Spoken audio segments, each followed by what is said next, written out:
So, Kat, the immediate and seismic change that lockdown had to our lives was extremely challenging for individuals, families, and organizations as well. And as society encourages more people to be open about their mental health, emotional well-being, and to share how they're feeling, schools are a key part of this. And teachers and educators are given the huge responsibility of identifying students who may be struggling either in or out of school, and they do a remarkable job, which they've continued to do throughout the worst of the lockdown period.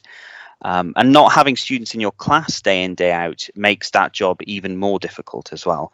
So, how can Office 365 equip schools and educators with the tools to check on and support emotional well-being?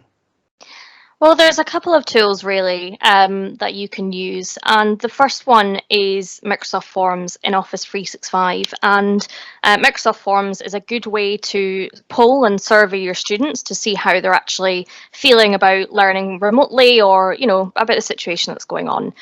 So what you can see on my screen is Office 365, and I've got my application here called Microsoft Forms. So I'm just going to give that a click. And what you can do from here is you can create a new form, which will be a new survey. And you'll see that I've actually already created one called How is Learning at Home Going for You?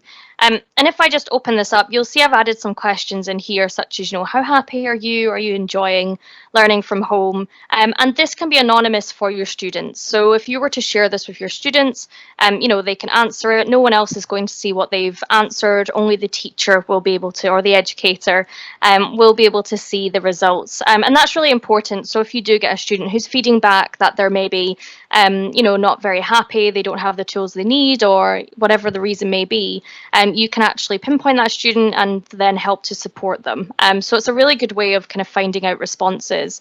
And the way that you would share one of these surveys is just by simply clicking on the share button at the top. Once you've created it, you're kind of happy for it to be shared with your students. You could just go ahead and copy the link here.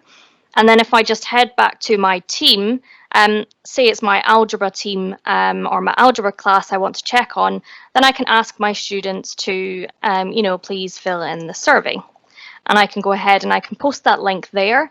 My students can then click on that survey and they'll be able to see and respond, and no one else will be able to apart from the educator. So it's a nice way to kind of anonymously check for students to know that it's confidential between them and the educator.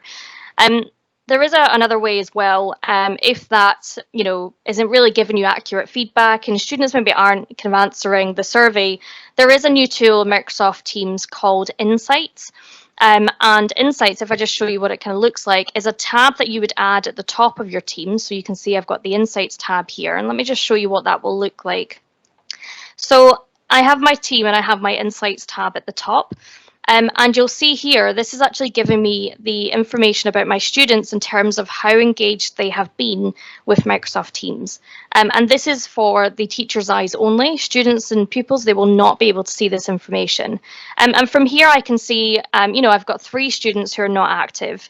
I can see who is, answering communication, who's editing files, how many meetings they've turned up to, or how many classes that they're joining, how many assignments they've kind of submitted on time. So really, this is a good way to get a detailed view of students who, on the surface, they may appear like they are happy, but really in reality, they're not engaging with Microsoft Teams and not engaging in classes or conversations with their students. And this is a really, really helpful tool that we find educators and teachers using just to make sure that their class and their students are feeling that, included and engaged. And a couple of things that we do recommend as well is scheduling some regular touch points with your students using Microsoft Teams meetings. You can do things like show and tell, so the student has to go on camera to show them something that they've done or a new thing that they've got. It's just a good way to kind of keep that fun aspect going. And there's a happy hour, fun hour, that you can schedule with them, like a little break. So there's little bit of ideas there to help. And there is a new tool called Together Mode in Microsoft Teams meetings, which will allow you to see all of your students on video, so you can make sure that no one's off camera, no one's kind of not listening or not engaged. So you get a better kind of feel there as well.